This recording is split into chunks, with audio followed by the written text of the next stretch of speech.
Karbo karon sa Mindanao ang Cagayanon boxer gamidaog sa bare knuckle boxing tournament kun boxing nga walay gloves sa nasod Thailand.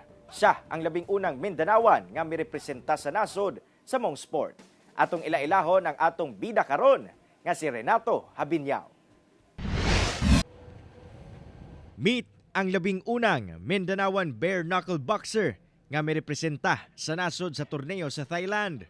Ang bare knuckle boxing o sa full contact combat sports nga wala nagagamit og gloves.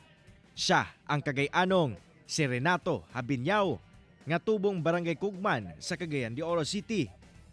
Ning bag-o lang nagmalampusong nakuha ni Renato ang kadaugan siyang debut match sa bare knuckle boxing competition abroad.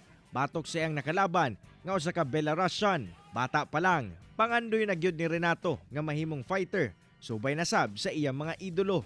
Lisod man ang kinabuhi, labi pa nga dugayng panahon na kuno mipanaw ang iyang amahan. Og bugtong inahan na lamang niya og mga banay ang nagpadako kaniya. Daghang kalisdanan sab kuno ang iyang naagian. Og martial arts lang ang usa sa mga nakatabang kaniya. Ang pagdevelop sa kanang pagsugakod kung unsaon imo dala imong kinabuhi in extreme level kay sa martial arts sa training pa lang daan gubaon na imo ang kasing-kasing gubaon na imo panguna nga musagugod bagid ka pagkaugma mubarik pa bagid ka pagkaugma so consistent bagid ka or sa imong deep purpose para ana nga butang sa sport nga bare knuckle boxing alang kang Renato lahi ang hagit nga hatod ni ini kaniya. Di susama sa mga martial arts nga iyang nasuwayan. Sanglit, walay gloves sa mga kamot ug pulos diskarte gyud ang imong himuon sa ring.